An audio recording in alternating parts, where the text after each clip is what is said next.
कि अपने जो सारे मैंने योगदान और जो उसका महत्व गिनाया, उनको देखते हुए उत्तर प्रदेश से जैसा होने की अपेक्षा हम करते हैं, वो कई दशकों से वैसा नहीं रहा है। जी सर। और अपने सारे प्राकृतिक संसाधनों से समृद्ध और संपन्न होने के बावजूद, इतनी समृद्ध उसके पास मानव शक्ति है, प्रतिभा रही है, बड़े लोग रहे हैं, प्रभाव रहा है, लेकिन विकास के तमाम पैमानों पर, चाहे वो शिक्षा हो, स्वास्थ्य हो, सामाजिक विकास हो, स्त्री शिक्षा हो, स्त्रियों का विकास हो, बाल स्वास्थ्य हो, औद्योगिकरण हो, निवेश हो, आर्थिक प्रति व्यक्ति आय देख लें, उत्पादन हो, इन सब चीज़ों में वो देश के दूसरे प्रदेशों और हिस्सों से पिछड़ा रहा है। जी सर, जी सर, जी सर।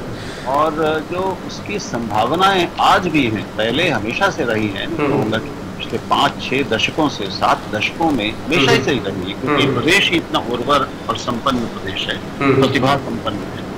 लेकिन वो संभावनाएं साकार नहीं हो सकी उस रूप में।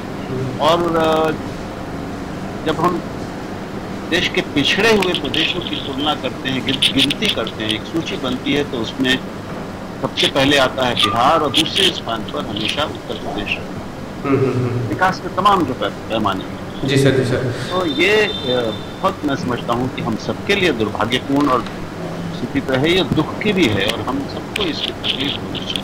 सर, कोविड-19 को देखते हुए क्या कहेंगे आप? जिस तरह से सर भयानक बीमारी है, इसकी कोई वैक्सीन नहीं बनी है, जगह जगह पर बहुत बड़ी समस्या है। आप WHO पे सर आप थे, क्या लगता है आपको कैसे इस इतनी बड़ी चुनौतियों से निपटा जाए सर? क्या कहेंगे आप इस पर? देखिए, पूरा प्रदेश और पूरा देश इससे निपटने की कोशिश कर रहा है। अब क्योंकि स्वास्थ्य का संबंध मतलब वो राज्यों की सूची में है, इसलिए केंद्र की एक सीमा है, तो हर राज्य ने अपनी अपनी अलग रणनीतियाँ बनाई हैं और उसमें लगातार अपनी स्थितियों के अनुसार परिवर्तन भी करते रहे हैं। मैं कहूँगा कि अपनी जनसंख्या को देखते हुए और अपने जनसंख्या के घनत्व को देखते हुए उत्तर प्रदेश कई दूसरे प्रदेशों की तुलना में भाग्यवान रहा है, अभी भी है। और वो उतनी मरीचिका विभीषिका यहाँ अभी कोविड की नहीं हुई है जितने का डर था। जी। तो इस मामले में कम से कम कोविड के मामले में उत्तर प्रदेश आज दूसरे कई प्रदेशों की तुलना में मैं समझता हूँ थोड़ी बेहतर स्थिति में है। और यहाँ ये भी कहना होगा कि इस सरकार ने, योगी सरकार ने जिस तत्परता से कुछ शुरुआती फैसले किए, जी, जैसे जब प्रवासी मजदूरों का बहुत बड़ी लाखों की संख्या में वो लोग लगभग छटपटा के भागने लगे अपनी अपनी जगहों से, दूसरे प्रदेशों से, उत्तर प्रदेश और बिहार की ओर, तो सबसे पहले छात्रों के लिए बस भेजने वाले, प्रवासी मजदूरों के लिए बस भेजने वाले, उनको वहाँ से अपने जिलों में तक लाने की व्यवस्था करने वाले, मैं समझता हूँ सबसे पहले मुख्यमंत्री और सबसे पहली सरकार। जी सर, जी सर। तो ये इसकी मैं पूरी प्रशंसा करता हूँ। और उसके बाद चाहे वो दिल्ली और नोएडा को सील करने का प्रश्न हो, क्योंकि दिल्ली में उस समय आज भी तीसरे स्थान पर दिल्ली है कोविड के मामलों में, तो वो वहाँ से नोएडा और नोएडा के रास्ते बाकी प्रदेश में ना फैले, इसके लिए जिस तरह से लॉकडाउन किया गया, तालाबंदी की गई, सीमा को सील किया गया, कई बार किया गया। तो उनसे कुल मिलाकर मैं कहूँगा कि अच्छा प्रभाव पड़ा है और आज उत्तर प्रदेश बेहतर स्थिति में है कई प्रदेशों की तुलना में। सर, जितना मुझे पता है कि आपने WHO में सर WHO नहीं, थोड़ा यूनिसेफ के साथ, जाकर नहीं, लेकिन यूनिसेफ कुछ संस्थाओं के साथ कुछ चीज़ों पर काम किया। जी सर, यूनिसेफ में जैसे आपने कुछ संस्थाओं के साथ में सर काम किया है। आप इतनी बड़ी जो चुनौती है सर, आप एक वरिष्ठ पत्रकार हैं सर, कैसा लगता है, मतलब कैसे देखते हैं सर आप, कैसे निपटा जाए? मतलब पत्रकारों के लिए बहुत बड़ी समस्या अगर देखा जाए तो उनको फील्ड में निकलना पड़ता है, बड़े बड़े चैनल चल रहे हैं जो जिनको कवरेज भी देना होता है, कैसे देखते हैं सर आप? आपका क्या कहना है इस बारे में सर? देखिए, ये सभी जानते हैं, जो बुनियादी तथ्य आज आप भी जानते हैं, मैं भी उतना ही जानता हूँ। कोई विशेष जानकारी और समझ किसी के पास तो ऐसा तो नहीं है, मेरे पास तो नहीं है। जी सर। तो हम जानते हैं कि अभी कोई इसका इलाज नहीं है, कोई दवा नहीं बनी है, कोई टीका भी नहीं है, और अभी भी इस वायरस और इसके अलग अलग रूपों और प्रभावों के बारे में दुनिया जान ही रही है, लगातार शोध चल रही है, WHO शोध कर रहा है, अलग अलग देश कर रहे हैं, भारत में भी शोध चल रही है कि इसकी प्रकृति को समझा जाए। अब तो एक ऐसी जिसको हम पत्रकारिता की भाषा में डेवलपिंग स्टोरी कहते हैं, यानी एक ऐसी खबर है जो लगातार परिवर्तित हो रही है, बढ़ रही है और खुल रही है, तो पूरी तरह से जानी नहीं गई है, समझी नहीं गई है। तो ऐसी एक वैश्विक आपदा के सामने हम खड़े हैं और हमें नहीं मालूम कि हम क्या करें। तो एक ही चीज है इस समय जो हम सबको व्यक्तियों के रूप में, पत्रकार के रूप में और नागरिक के रूप में बचा सकती है, जो देश और प्रदेश के रूप में बचा सकती है, वो है सावधानी, पूरी, मास्क और इन सब सावधानियों का पालन करना। तो मैं समझता हूँ एक सूत्र जो सबसे पहले मैंने कहीं सुना था, वो मुझे, हालांकि मैं स्वयं उसका पालन पूरी तरह से नहीं कर पाता हूँ, वो किसी के लिए बहुत कठिन है, तो यह है कि हम ये मान लें कि हमें कोविड हो गया है, संक्रमण हो गया है, और तब हम जो जैसे व्यवहार करेंगे, जो साफ सफाई रखेंगे, जो शारीरिक दूरी बना के रखेंगे, कम लोगों से मिलेंगे, भीड़ वाली जगह में नहीं जाएंगे, सतहों को छुएंगे तो सैनिटाइज करके छुएंगे, अपने हाथों को धोते रहेंगे और अपने प्रतिरोधक शरीर, अपनी निजी शरीर की प्रतिरोधक क्षमता बढ़ाने की कोशिश करते रहेंगे, सक्रिय रहेंगे, ठीक खाना खाएंगे, ऐसी चीजें खाएंगे जिससे हमारी प्रतिरोधक क्षमता बढ़े। यही सब उपाय आज हमारे पास है। जी सर, जी सर, जी सर। तो दूसरी तरफ स्थिति यह है कि इतना लंबा, भारत में इतना दुनिया का सबसे बड़ी तालाबंदी हुई, सबसे पहले शुरू करने वालों में भारत रहा, इसका श्रेय प्रधानमंत्री को देना पड़ेगा। से करोड़ों की संख्या में लोगों को असुविधा हुई है, तकलीफें हुई हैं, बहुत ज्यादा तकलीफें हुई हैं। इसके बावजूद आज, और वो सारी तकलीफों के बाद भी आज हम दुनिया में तीसरे स्थान पर पहुंच गए, क्योंकि हमारी जनसंख्या इतनी बड़ी है। जी सर, जी सर। किस तरह की जनसंख्या है। तो एक तो ये सावधानी, हम जानते हैं कि कितने पत्रकारों को ये हो गया है, कई चैनलों में एक बार संक्रमण गया तो फिर वहाँ कई लोगों को हो गया, कहीं 11 हुआ, 32 हुआ, कहीं 50 से ऊपर संख्या चली गई। तो ये खतरा उठाकर, ये जोखिम उठाकर, हमारा काम है कि हम फील्ड में जाएं और लोगों को बताएं कि क्या हो रहा है, कहाँ पे क्या स्थिति है। इसमें हम खुद अपने को जोखिम में डालते हैं, वैसे ही जैसे आज स्वास्थ्य कर्मी डाल रहे हैं, और इससे हम वापस नहीं, इससे हम इस काम को छोड़ नहीं सकते, ये हमारा धर्म है। इससे बचना भी है हमें, लेकिन अपना काम भी करना है। ये मन में एक तो सबको हमको तैयार रहना चाहिए कि देखिए ये आज ही नहीं तो कल ये कभी भी हो सकता है और हमको भी हो सकता है। और लेकिन एक अच्छी चीज ये है कि भारत का जो रिकवरी रेट है वो दुनिया के दूसरे देशों की तुलना में काफी ज्यादा अच्छा है। अरे संक्रमण बढ़ रहे हैं, लेकिन उससे ज्यादा बड़ी तेजी से हमारे यहाँ जिनको संक्रमित हो गए, जो बीमार हैं, वो ठीक भी हो रहे हैं। तो ये भारतीयों की अपनी एक कह लें कि अंतर्निहित प्रतिरोधक क्षमता है शरीर की, उसके कारण है या जो कारण है, लेकिन ये एक अच्छी चीज हमारे पक्ष में है। तो इसको बनाते हुए, बढ़ाते हुए हमको इसका सामना करना है, और इसके लिए मन से तैयार रहना पड़ेगा, डर निकालना पड़ेगा, सावधान रहते हुए। क्योंकि समस्या ये है कि सबसे बड़े लंबे लॉकडाउन, तालाबंदी के बावजूद एक सीमा के बाद तालाबंदी नहीं की जा सकती। देश को और दुनिया को बंद नहीं किया जा सकता। नहीं करेंगे, बंद करेंगे, फिर सब कुछ बैठ जाएगा। लोग खाएंगे कैसे? जीने के लिए कुछ गतिविधि चाहिए, उद्योग चाहिए, निवेश चाहिए, कुछ व्यापार चाहिए, दफ्तरों में काम होना है।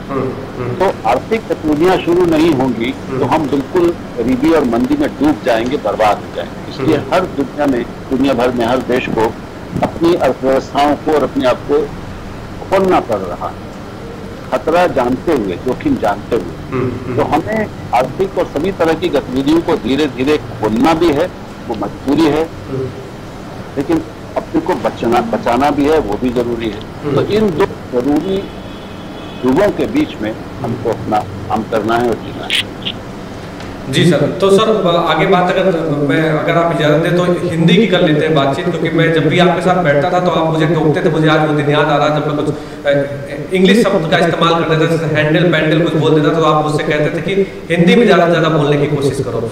तो सर हिंदी के बारे में सर, इसको बढ़ाने के लिए जिससे आप प्रयास कर रहे हैं, मैं देखता रहता था अक्सर, तो सर अभी क्या कर रहे हैं आप, क्या सोच है आपकी, थोड़ा सा हम लोगों से इस बारे में चर्चा करिए सर। देखिए, आजकल तो चूंकि मिलना जुलना बंद है, तो इसलिए जो काम मैं पिछले कई वर्षों से कर रहा था, देश में जगह जगह जा कर लोगों से बात करना, सभाओं में बात करना, अपनी लोगों को केवल हिंदी नहीं, सबको अपनी अपनी भाषाओं की जरूरत और महत्व के प्रति जागरूक करना, जी, सारी भाषाओं पर जो संकट है उससे उनको अवगत कराना, इतना गहरा और गंभीर संकट है ये उनको बताना, उनको थोड़ा डराना, उनकी आंखें खोलना, ये काम जाके मैं कर रहा था। हमारी संस्था सम्यक करती थी। जी सर। लेकिन अभी तो वो सब बंद है। तो अभी आप समझिए कि जैसे आज भी एक 2-3 घंटे की एक वेब गोष्ठी बहुत बड़ी हुई, जिसमें भाषा पर हमने बात की, हिंदी की बात की, तकनीकी शब्दावली आयोग और तकनीकी वैज्ञानिक शब्दावली की जो हिंदी और भारतीय भाषाओं में उपलब्ध है, उसकी लोगों को बताया। उसमें वैज्ञानिक और तकनीकी शब्दावली आयोग के अध्यक्ष और बाकी लोग मौजूद थे। दिल्ली विश्वविद्यालय के बहुत सारे लोग थे, उसमें 400 लोग तो केवल उससे जुड़े थे और 2500 के आसपास फेसबुक से। तो ये जो वेब गोष्ठियां आजकल लगातार बहुत चल रही है, लगभग हर विषय पर हर संगठन आजकल वेब गोष्ठियां कर रहा है, क्योंकि वही जरिया हमारे पास, जैसे हम आज हम और आप बात करते हैं। जी सर, जी। तो कोशिश आजकल ये है मेरी, और हमारे बहुत सारे और सहयोगी भी हैं, हमारे मित्र हैं, जो हमने कई समूह बनाए हैं भाषा को लेकर, जिनमें हम भाषा और हिंदी की के सभी आयामों पर चर्चा करते हैं, एक दूसरे से जानकारी लेते हैं, समझते हैं, अपनी समझ बढ़ाते हैं, ज्ञान बढ़ाते हैं और विमर्श करते हैं। ये विमर्श काफी चलता रहता है। इस बीच और भाषा के और आयामों को समझने का मौका मिला है हमको, किताबें पढ़कर लोगों से बात करके, वो भी उद्योग में करता हूँ।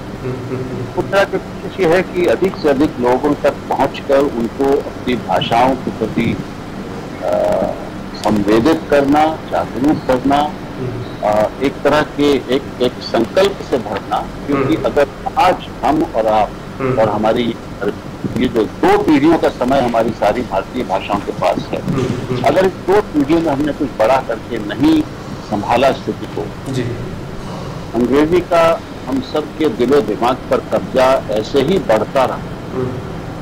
हमारे बच्चे अगर लगातार भाषा माध्यम से, हिंदी से अंग्रेजी माध्यम में जाते थे, जो देश भर में हो रहा है, तो 40 साल 50 साल कभी समय शायद नहीं लगेगा जब हमारी सारी भारतीय भाषाएं, ये 50-55 करोड़ की विराट हिंदी भी गरीबों की और गरीब भाषाएं होकर रह जाएंगी।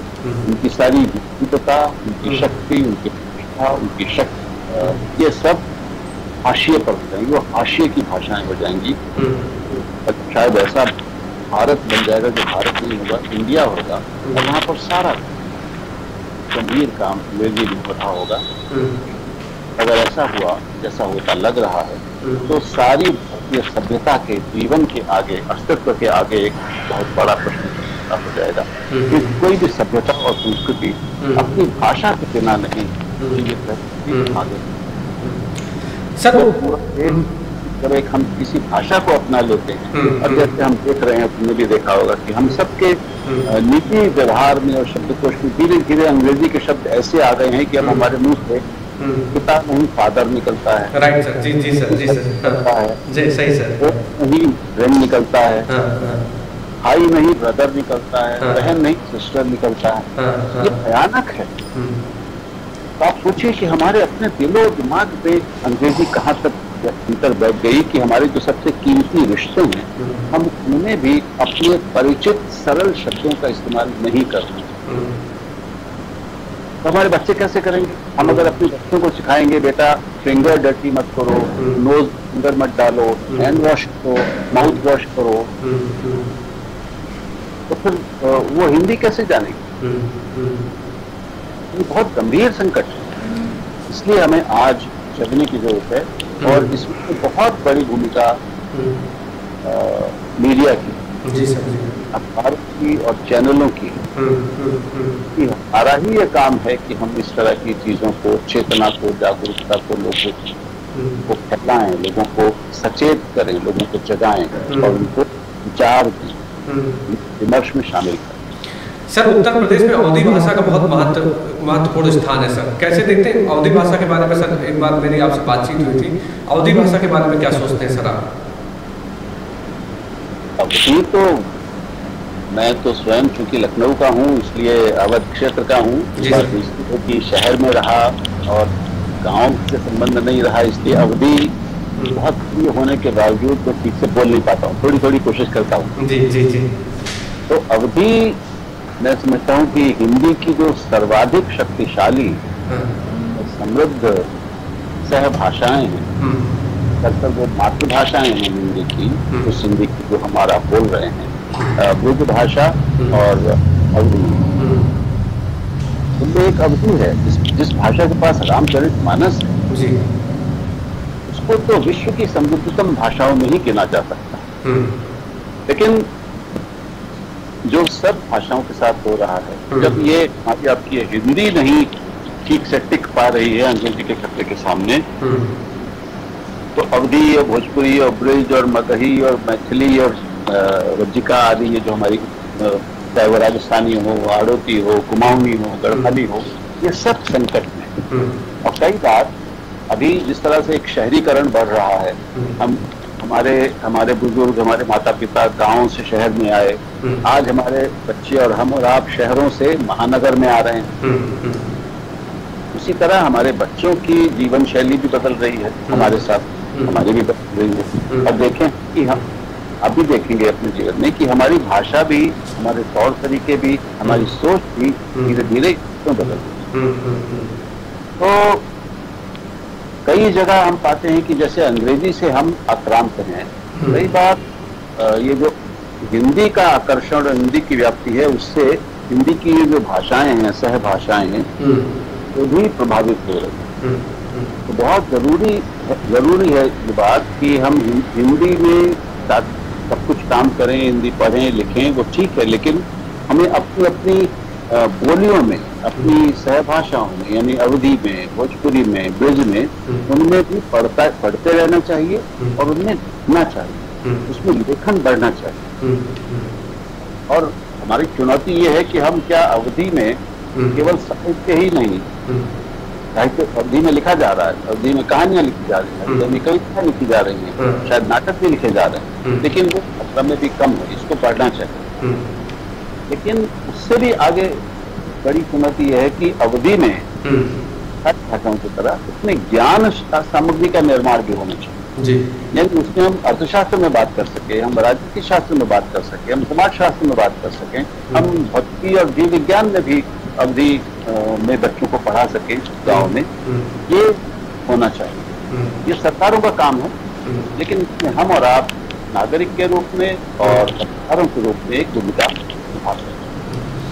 सर बहुत बहुत धन्यवाद आपने इतना हमें समय दिया S7 के इस डिजिटल प्लेटफॉर्म में, और S7 न्यूज़ चैनल आपका आशीर्वाद लेता रहेगा सर। बहुत बहुत धन्यवाद, thank you so much sir.